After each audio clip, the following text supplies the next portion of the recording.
বাবা দিবস পৃথিবীর প্রায় দেশে পালিত হয়। প্রতি বছর জুন মাসের তৃতীয় রবিবার আন্তর্জাতিক বাবা দিবস প্রায় প্রতিটি দেশেই পালিত হয়। কেন পালিত হয়? পৃথিবীর সব বাবাদের প্রতি শ্রদ্ধা, ভালোবাসা প্রকাশের ইচ্ছা থেকেই এই দিবসটিকে অত্যন্ত গুরুত্ব সহকারে পালন করা হয়। আমরা এই দিবসটিকে সামনে রেখে এর সাথে শুধু বাবা নয়, বয়োজ্যেষ্ঠ যারা, সিনিয়র সিটিজেন যারা, ওল্ড সিটিজেন যারা, তাদের প্রতি ইসলামের দৃষ্টিভঙ্গি কি, তাদের অধিকার নিয়ে ইসলাম কি বলে, কোরআন এবং সুন্নাহ কি বলে, এবং আমাদের মুসলিম সমাজের বর্তমান অবস্থা কি, এই বিষয়গুলো একত্রিত করে এই দিবসকে উপলক্ষ করে আজকের এই আলোচনাটাকে আমি সাজাতে সক্ষম হয়েছি আল্লাহ পাকের রহমতে। সুপ্রিয় উপস্থিতি,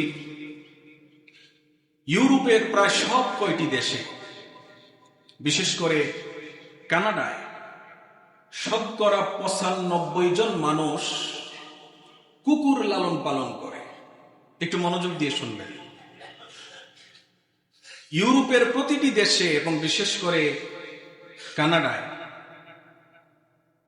প্রায় ৯৫ জন মানুষ, নারী এবং পুরুষ, তারা কুকুর লালন পালন করে। সারা বছর তারা কুকুর লালন পালন করে। তার কারণ কি? তার কারণ হলো যে তারা যখন বৃদ্ধ বয়সে উপনীত হবে, তখন তাদের কলিজা টুকরা সন্তানেরা তাদের কাছে থাকবে না। 18 বছর হওয়ার পরে এই ছেলে মেয়েরা তাদের মা বাবার সাথে থাকে না। বছরের পর বছর চলে যায়, তারা মা বাবার খোঁজ খবর নেয় না। এজন্য তাদের জীবনের অবলম্বন হিসাবে, তাদের জীবনের সঙ্গী হিসাবে একাকিত্বকে করার জন্য, ওভারকাম করার জন্য, একাকিত্ব একটা কষ্ট, এটাকে ওভারকাম করার জন্য তারা কুকুর লালন পালন করে। এমনকি সন্তানেরা যখন তাদের খোঁজ খবর নেয় না, তখন তারা তাদের সম্পত্তিকে কুকুরের নামে লিখে দেয়। শুনেন না এরকম ঘটনা? এরকম ঘটনা আছে। প্রিয় বন্ধুগণ, আমরা মুসলমান,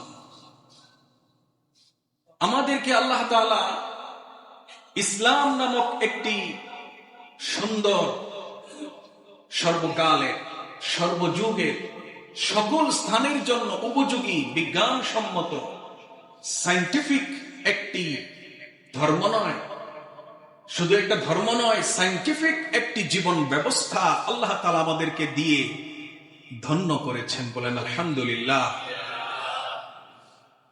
এই জীবন ব্যবস্থায় মানব জীবনের প্রত্যেকটা স্তরের প্রতি করণীয় কি, আল্লাহ তাআলা তা কোরআনের মাধ্যমে আমাদেরকে জানিয়ে দিয়েছেন। আবারও বলি আলহামদুলিল্লাহ। আজকের এই আলোচনা জুমায় করার বিশেষ কারণ হচ্ছে, আপনারা শুনেছেন গত কয়েকদিন আগে ঢাকার মিরপুরে একটি দুর্ঘটনা ঘটেছে।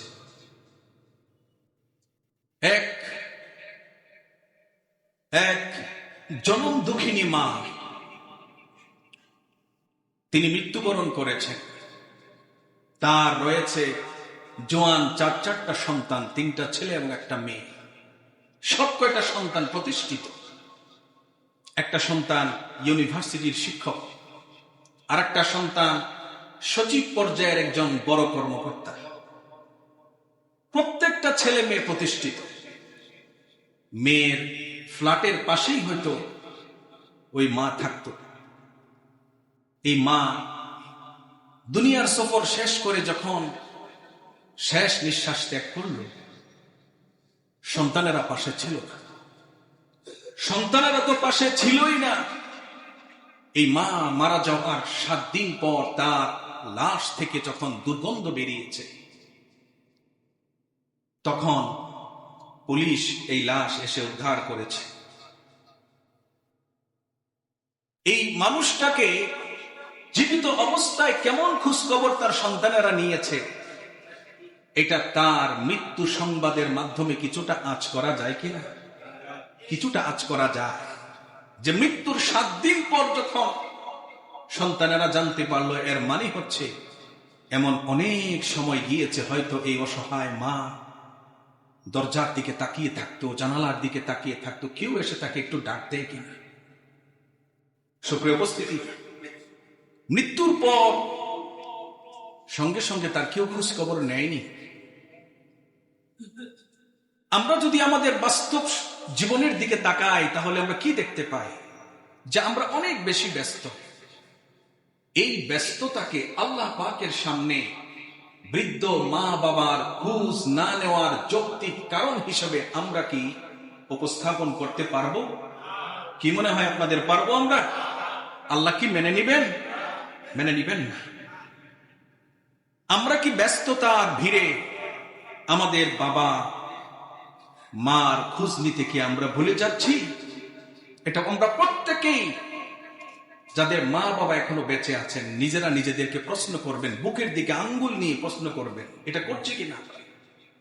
যে ব্যস্ততার মধ্যে ডুবে গিয়ে মা বাবাকে ভুলে যাচ্ছে কিনা? যাদের হাত ধরে আমাদের জীবনের পথ চলা শুরু, তাদের পাশে থাকা কি আমাদের সবচেয়ে বড় দায়িত্ব নয়? কি বলেন? তাদের পাশে থাকা কি আমাদের দায়িত্ব নয়? অবশ্যই তাদের পাশে থাকা আমাদের দায়িত্ব।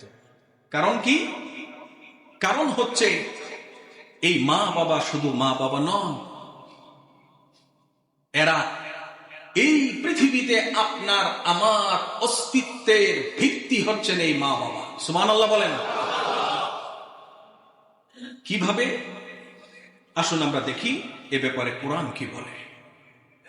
সুপ্রিয় উপস্থিতি, অতি সূক্ষ্ম এবং আঠালো পদার্থ থেকে সৃষ্ট যে মানুষ, সেই মানুষ অতি দুর্বল অবস্থায় মায়ের পেট থেকে পৃথিবীতে এসে আবার মায়ের কোলে এসে আশ্রয় নেয়। ঠিক না ভাই? সে এতই দুর্বল একটা শরীর নিয়ে জন্মগ্রহণ করে যে নিজের জন্য তার কিছুই করার কোনো শক্তি সামর্থ্য থাকে না। মুখের কোনো ভাষা নাই, গায়ে কোনো শক্তি নাই, প্রস্রাব পায়খানার মধ্যে দীর্ঘ সময় পরে থাকলেও বলতে পারে না। তা টে টে করে কান্না করা ছাড়া আর কোনো কিছু ছিল?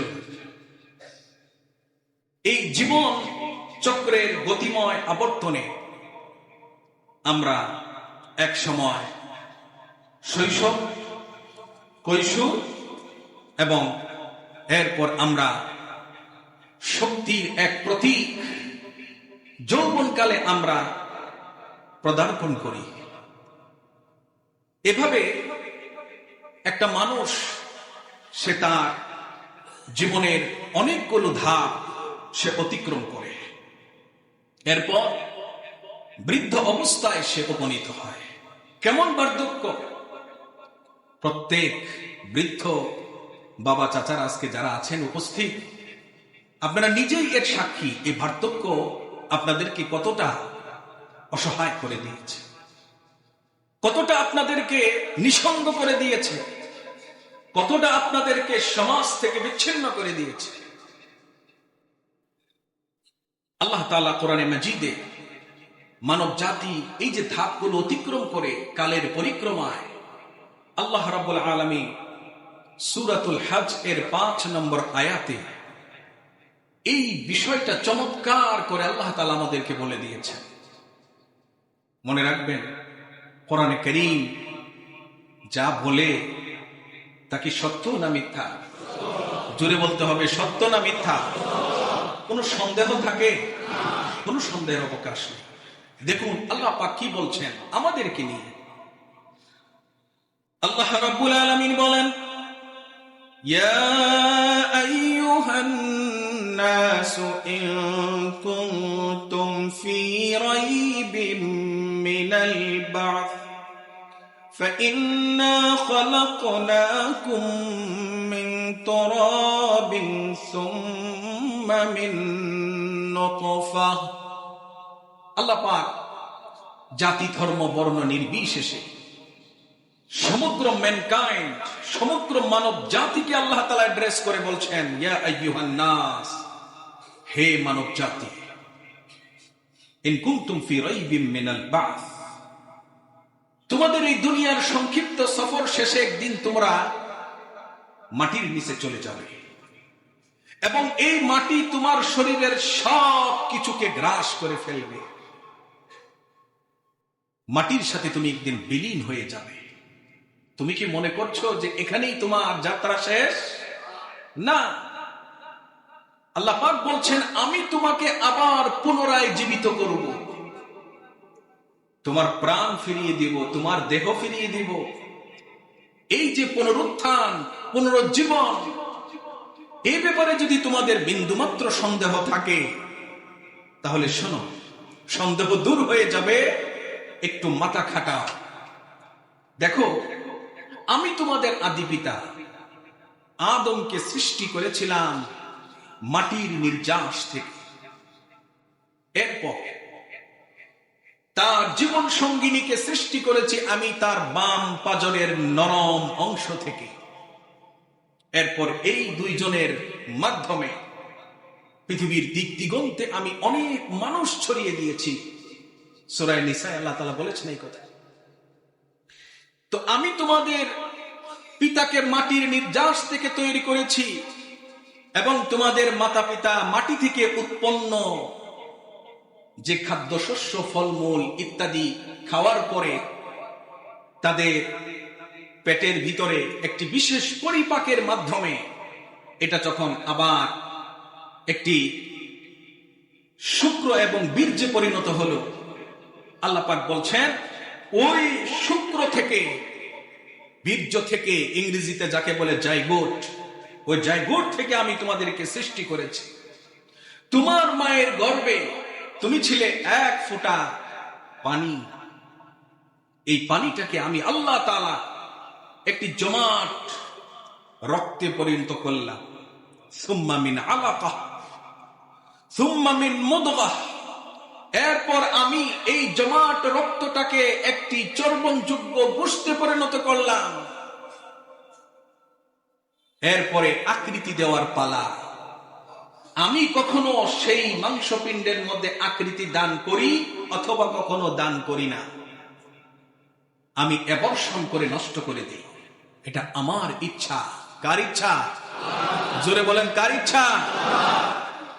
আল্লাহ যদি মায়ের পেট থেকে অ্যাবর্শন করে দিতেন, আমরা পৃথিবীর এই আলো বাতাসের মুখ দেখতাম না। আল্লাহ পাক বলছেন এটা আমি কেন করি? লিনুবাইয়িনা লাকুম, আমি তোমাদেরকে আমার কুদরত সম্পর্কে জানাতে চাই। মায়ের পেটের ভিতরে কোনো ডাক্তার, কোনো কবিরাজ তোমাদেরকে বড় করতে পারে না, পারবে না, কিয়ামত পর্যন্ত পারবে না।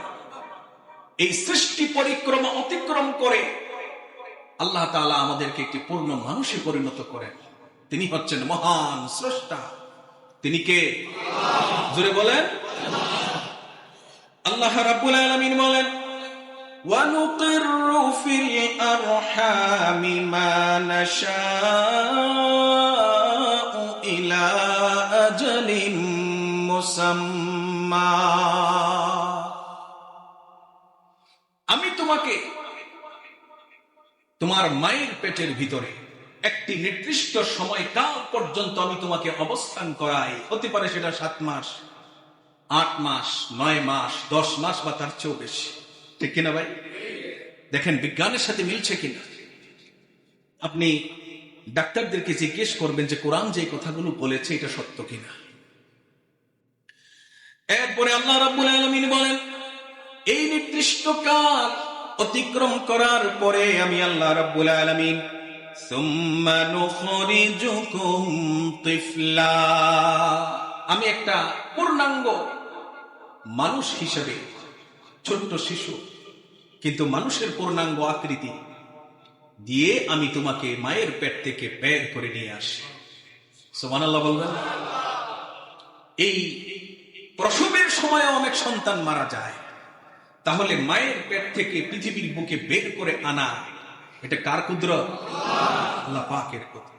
আল্লাহ পাক বলছেন এরপরে ধীরে ধীরে তুমি পূর্ণতার দিকে পৌঁছাও। আল্লাহ পাক বলছেন সুম্মা লিতাবলুগু আশুদ্দাকুম, এরপরে তোমরা পূর্ণ শক্তি অর্থাৎ যৌবনে তোমরা পৌঁছাও।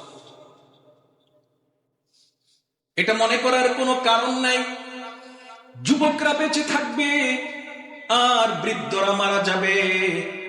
এমনও হতে পারে বৃদ্ধের আগে যুবক মারা যাবে, দাদার আগে নাতি মারা যাবে।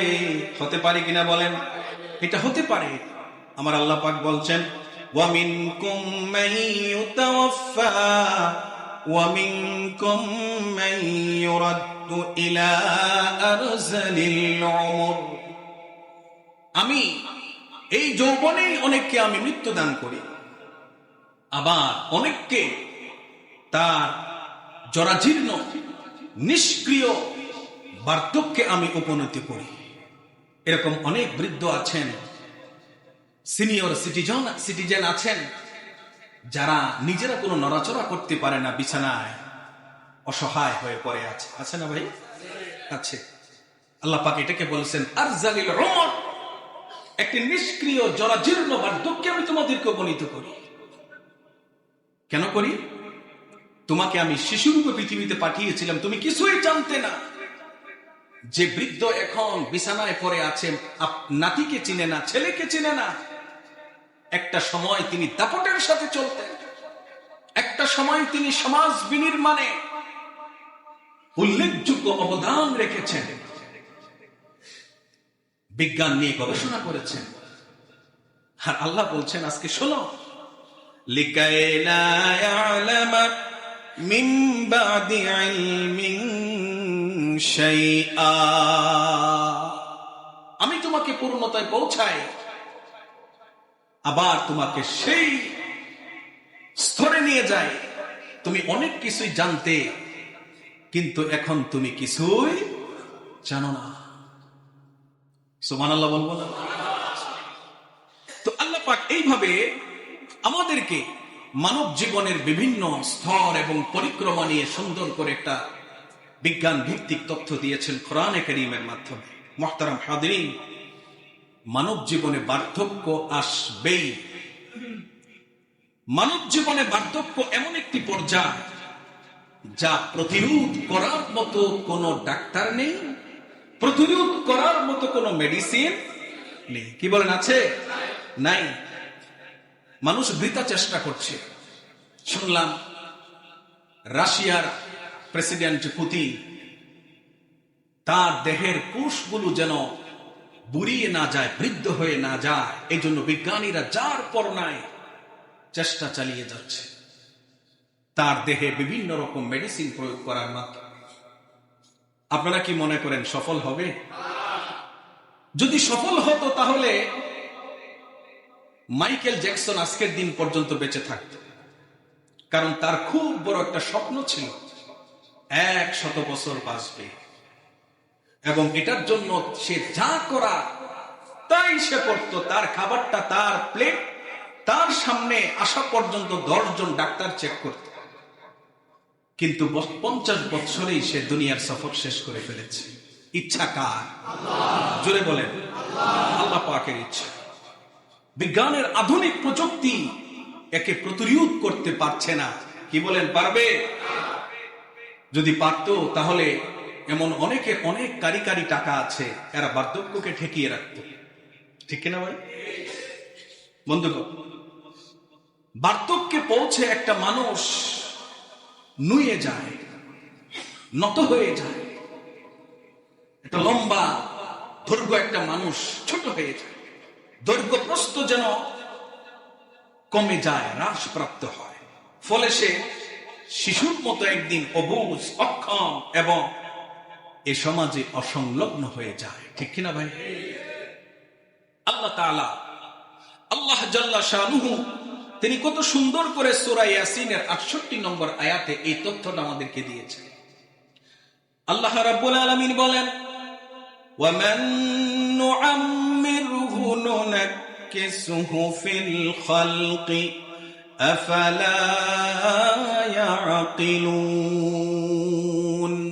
আল্লাহ পাক বলছেন, আমি যৌবনে যাকে মৃত্যু দেই নাই, আমি আল্লাহ পাক যাকে দীর্ঘ জীবন দান করি, প্রকৃতিগত ভাবে তার দৈহিক কাঠামো সংকুচিত আমি করে দেই।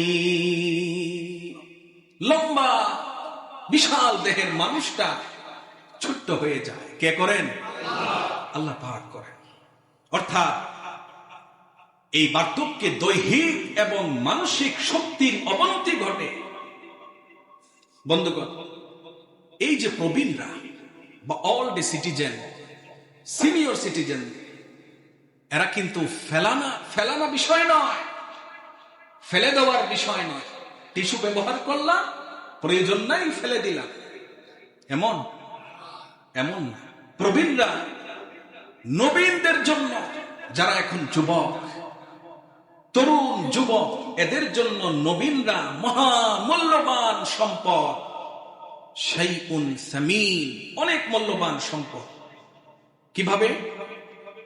এই সিনিয়র সিটিজেন যারা, তারা তাদের গোটা জীবনের অভিজ্ঞতাকে সম্বল করে নবীনরা পথ চলার আরো এক ধাপ এগিয়ে যেতে পারবে। তাদের রয়েছে অভিজ্ঞতা, নবীন এবং যুবকদের রয়েছে শক্তি। এই দুইটার সমন্বয় যখন ঘটে, ওই জাতিকে কোন জাতি দমিয়ে রাখতে পারে না। প্রিয় বন্ধুগণ, এখানেই শেষ নয়।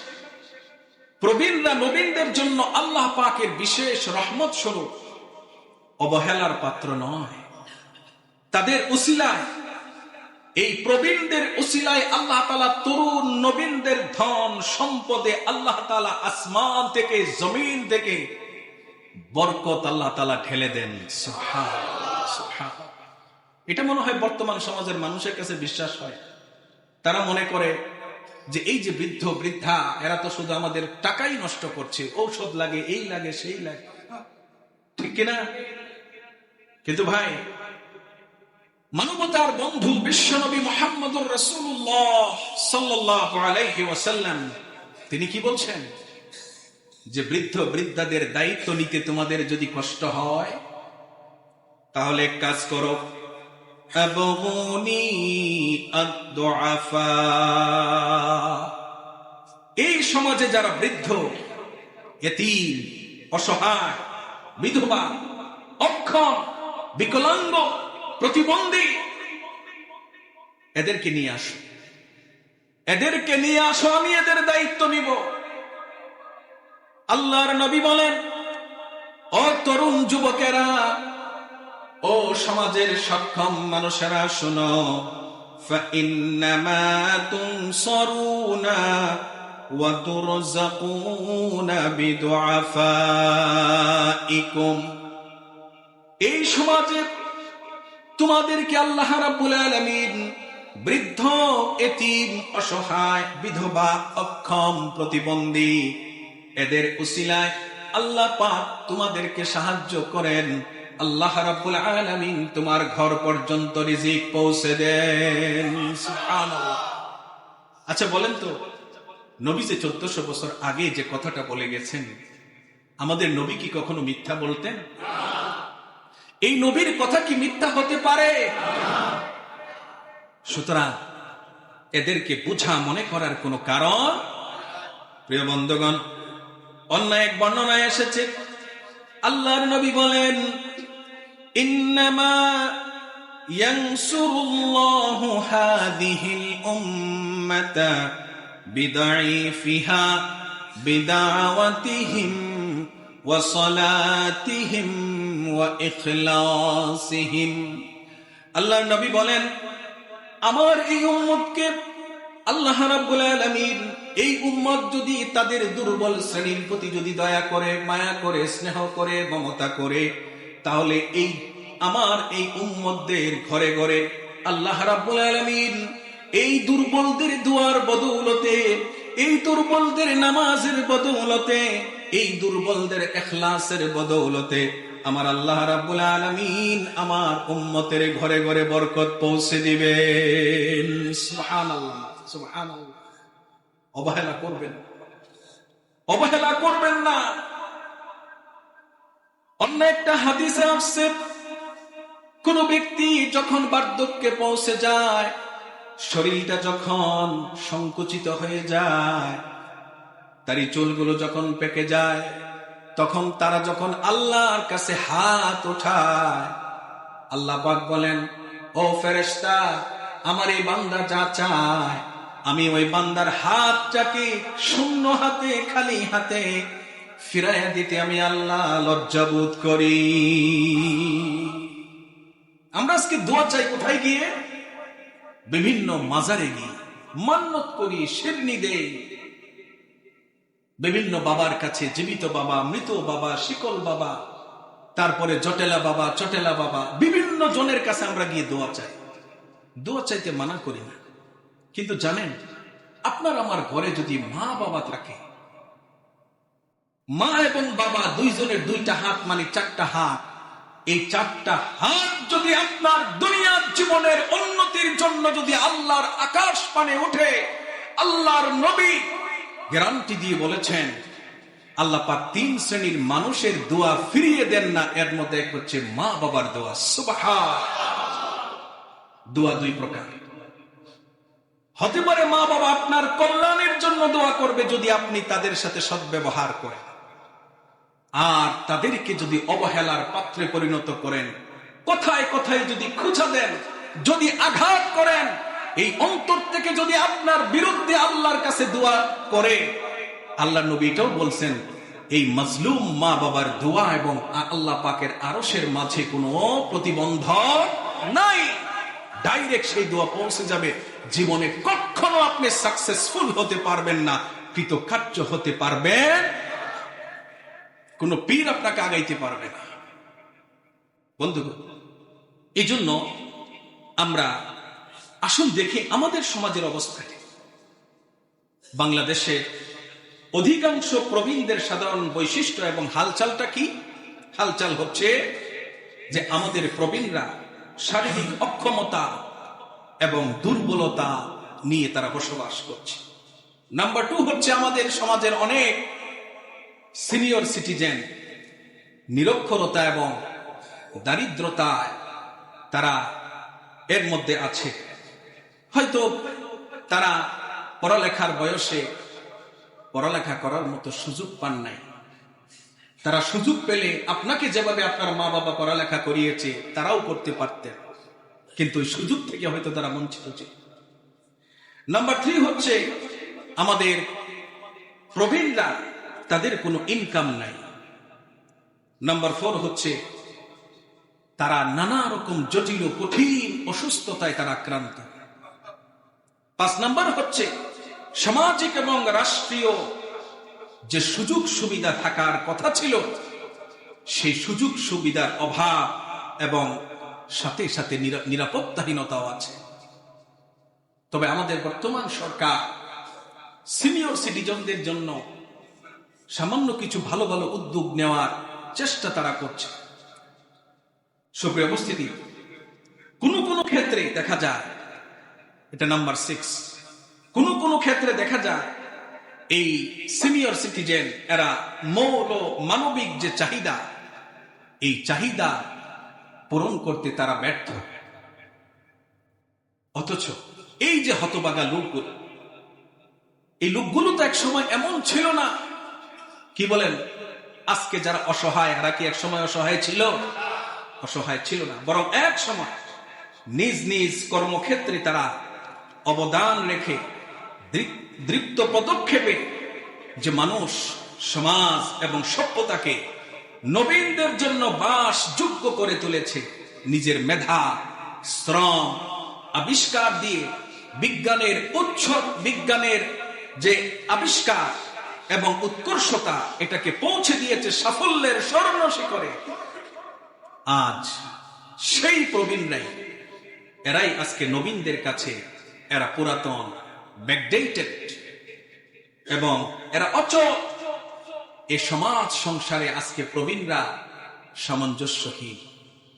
আজকের সমাজে দেখা যায় যুবকরা, তরুণরা এই প্রবীণদের সাথে ন্যূনতম একটা পরামর্শ করার প্রয়োজন বোধ করে না, বরং পরামর্শ দিতে আসলে এই তরুণ এবং যুবকেরা ধমক মেরে তাদেরকে বসিয়ে দেয়, দূর দূর করে তাড়িয়ে দেয়। আছে না এরকম রূঢ় বাস্তবতা ভাই? নাকি আমি সব বানায় বানায় বলতেছি? এটা আমাদের সমাজের বাস্তবতা। প্রিয় বন্ধুগণ, সম্মানিত উপস্থিতি, অত্যন্ত পরিতাপের বিষয় যে আজ সামাজিক মূল্যবোধ এর অবক্ষয়ের ধারাবাহিকতায় দেখা যায় প্রবীণরা রাস্তাঘাটে, পথে ঘাটে, হাটে বাজারে নয়, বরং নিজ পরিবারে তাদের ক্ষমতা এবং মান ইজ্জত তারা হারান, তাদের কোনো মূল্য থাকে না। অনেকেই ভালো ভালো পার্টিতে যান, বিভিন্ন আনন্দ উৎসবে যান, আর অসহায় বৃদ্ধ প্রবীণ মা বাবাদেরকে ঘরে বন্দী করে যান। আছে না এরকম? না নাই? আচ্ছা, এর আজকে তাদের ঘরে এদের কোনো সম্মান নেই, এবং ধীরে ধীরে সমাজের সকল কর্মকাণ্ড থেকে এই প্রবীণদেরকে আজকে বাদ দেওয়া হচ্ছে এবং তারা বাদ পড়ে যাচ্ছে। লাঞ্ছিত বঞ্চিত এই প্রবীণরা কখন থেকে আমাদের এই সমাজে, মুসলিম অধ্যুষিত এই সমাজে, এই লাঞ্ছিত বঞ্চিত প্রবীণরা কখন থেকে বৃদ্ধাশ্রমে যেতে শুরু করেছে? আমাদের দেশে বৃদ্ধাশ্রম আছে না নাই? বৃদ্ধাশ্রমে যাবেন, গিয়ে একজন বৃদ্ধ বা বৃদ্ধার পাশে বসবেন, বসে বিভিন্ন প্রশ্ন করবেন। তিনি কেমন ছিলেন যৌবনে, কি করতেন এবং কেন তিনি বৃদ্ধাশ্রমে এসে আশ্রয় নিয়েছেন, কে তাকে পাঠিয়েছে। একদিন এক ছোট্ট ছেলে তার বাবাকে বলছে, বাবা, তুমি যে আমার দাদাকে বৃদ্ধাশ্রমে দিয়ে আসছো, আমিও কিন্তু তোমাকে একদিন, তুমি যখন বৃদ্ধ হয়ে যাবে, আমিও তোমাকে দিয়ে আসবো। যেমন কর্ম তেমন ফল। আমাদের দেশ হচ্ছে সীমিত সম্পদ আর বিপুল জনসংখ্যার দেশ। আমাদের এই দেশে প্রবীণ জনসংখ্যা খুব দ্রুত বৃদ্ধি পাচ্ছে। এটা আমাদের জন্য একটা বড় চ্যালেঞ্জ।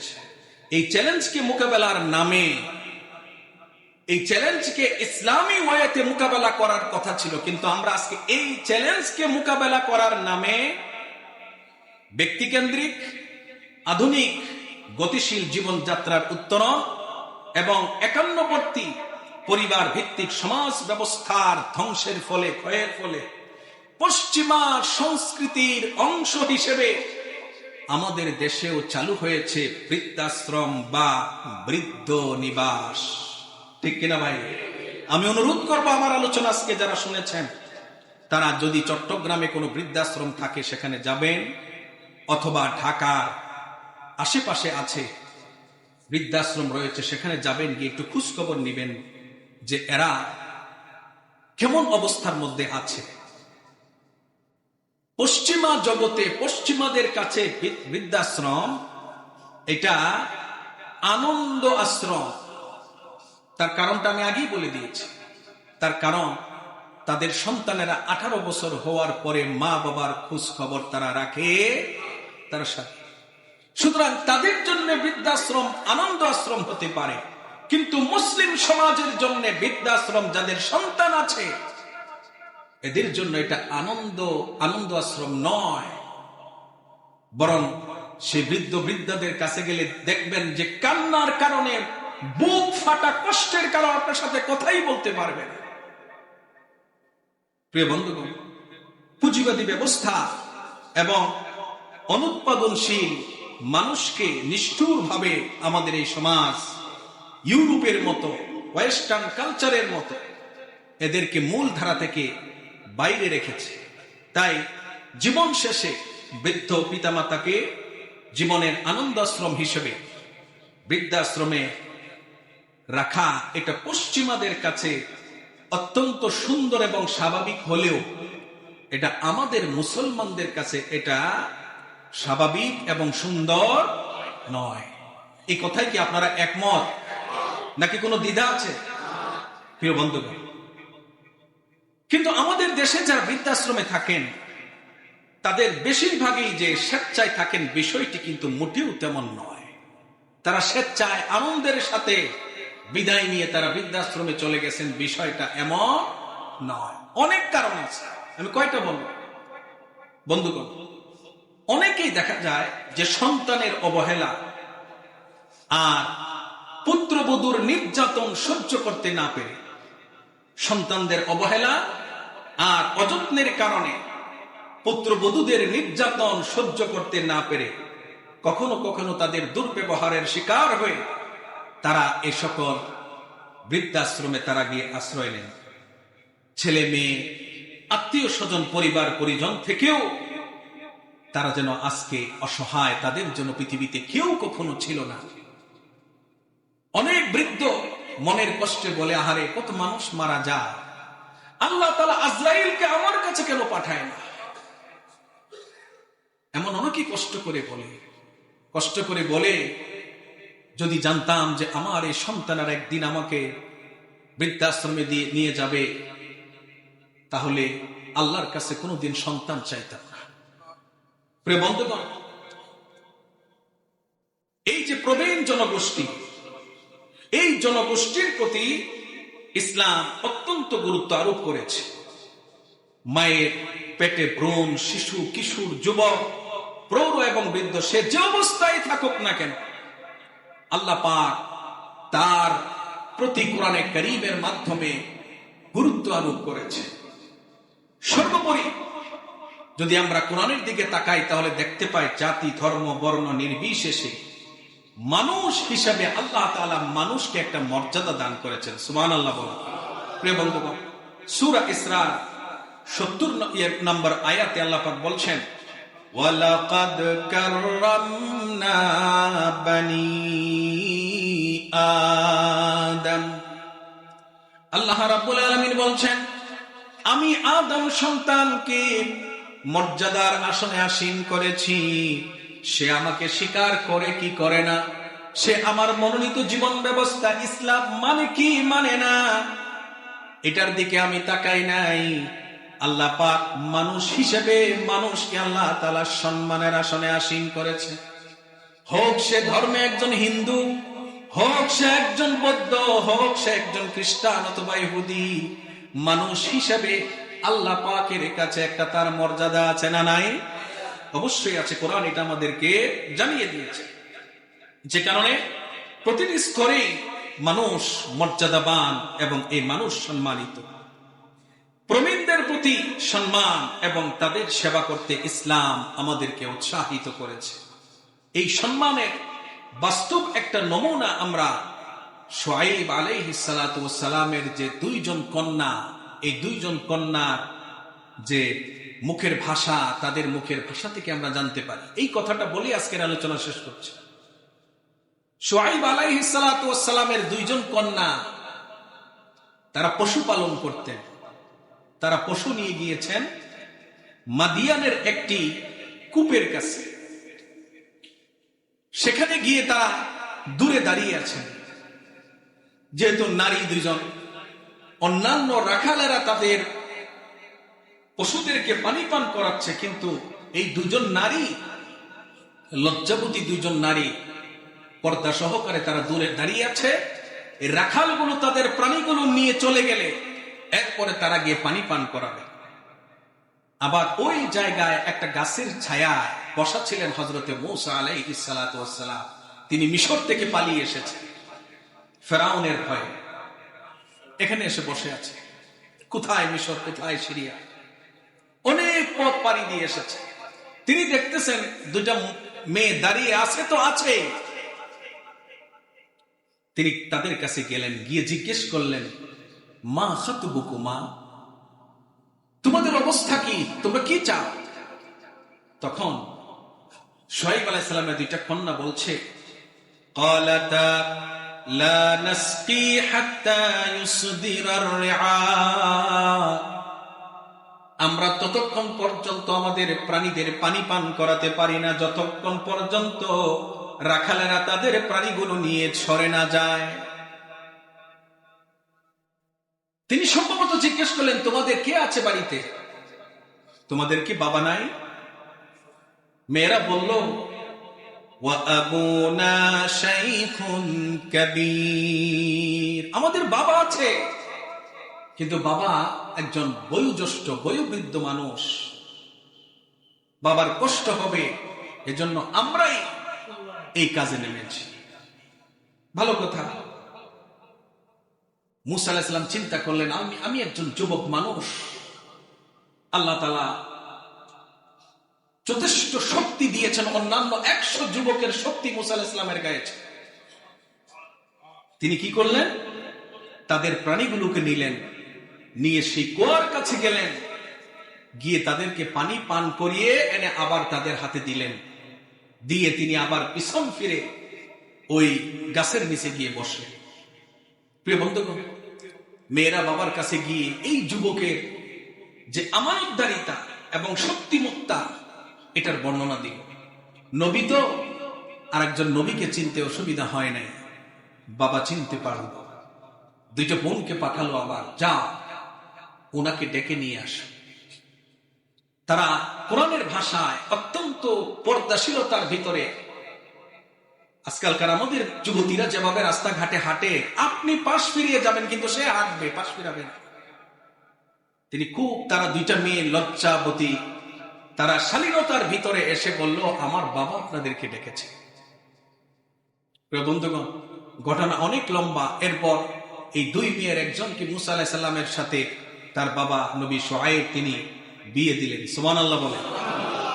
এই যে দুইটা মেয়ে এখানে আসলো, বাবার ব্যাপারে তারা যে কথাটা বলল, এই কথার মধ্যে ওল্ড সিটিজেন এবং সিনিয়র সিটিজেনদের প্রতি আমাদের কর্তব্য কি, আমাদের করণীয় কি বোঝা যায় কিনা বলেন? বোঝা যায়। আল্লাহ তাআলা